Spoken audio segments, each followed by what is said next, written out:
Temen gua meninggal gara-gara gigi bolong dibiarin. Kok bisa ya? Ini ceritanya, true story, bahwa gue sedih banget sih. Ini teman baik gua dan dia seorang cowok, YouTuber terkenal gitu kan. Terus juga badannya sehat, nggak pernah sakit, kuat. Pokoknya sehat lah. Tapi masalahnya adalah dia itu takut ke dokter gigi. Jadi pada suatu hari dia tuh punya gigi bolong ya di geraham bawah. Nah, tapi dibiarin aja tuh sama dia nggak diapa-apain, cuma minum obat painkiller, terus dikumur-kumur, terus ya udah kan nggak sakit lagi. Tapi terus-terusan begitu gitu, sampai pada suatu hari pipinya tuh sampai bengkak gini, terus dia pikir biasa lah katanya. Tapi lama-lama bengkak dari pipi pindah ke leher jadi kayak gini, kayak gondongan gitu. Jadi dia pikir ini gondongan kali ya. Terus dia ke dokter gitu kan, ke dokter. Terus ya namanya juga dokter di dekat rumah gitu atau gimana ya. Dokternya ngasih obat gondongan dong. Tentu nggak sembuh-sembuh. Jadi udah seminggu nggak sembuh-sembuh. Sampai akhirnya udah bengkak, gede, terus akhirnya bernanah guys. Terus dia akhirnya udah nggak kuat, ya udahlah dia akhirnya ke UGD ya, ke UGD di rumah sakit Karolus gitu. Begitu di sana dilihat kan, wah kamu mah udah parah banget, udah mendingan kamu langsung ke RSCM aja. Pergilah dia ke RSCM kan, pergi RSCM, terus dia masih sempet tuh ngisi-ngisi BPJS dan sebagainya. Tapi abis itu dia nggak sadar, masuk ICU sampai 1 bulan. Jadi tuh kalau gua sama teman-teman gua mau nengokin juga nggak ketemu karena dia masuk ICU ya, kita kan nggak bisa nengokin ya. Tapi ternyata nama penyakitnya itu adalah descending necrotizing mediastinus atau singkatannya DNM. Itu istilah kedokterannya ya, yang gue juga kurang paham. Tapi sepengetahuan gue gini ceritanya. Kan itu kan udah bengkak ya, infeksi gitu.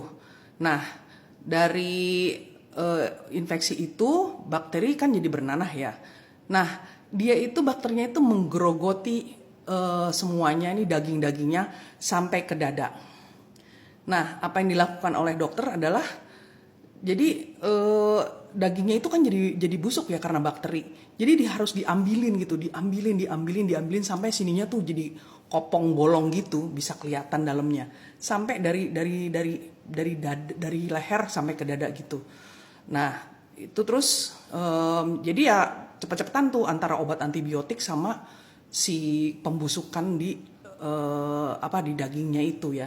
Kasihan banget sih, dia juga kadang-kadang kalau dia memang sengaja sama dokter dibikin nggak sadar gitu karena katanya sakit banget. Terus kita semua juga udah donor darah ya. Donor darah itu sistemnya kan pinjam di PMI, jadi siapa aja bisa donor darah.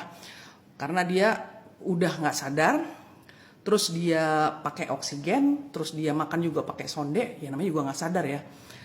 Terus begitu, dan ya memang makin parah sih, dokter mau gimana gitu kan, karena ya begitu dagingnya infeksi, namanya juga infeksi ya, dari gara-gara gigi geraham bolong gini infeksi, terus jadi sampai dadanya sampai bolong gitu. Terus lama-lama ya udah tekanan darahnya tuh sampai 59/20, dan pada hari ke-28 di ICU akhirnya temen gue meninggal. Aduh, gue jadi sedih banget sih. Dia meninggal di depan anak dan istrinya gitu ya. Dan ya udah gitu aja gitu.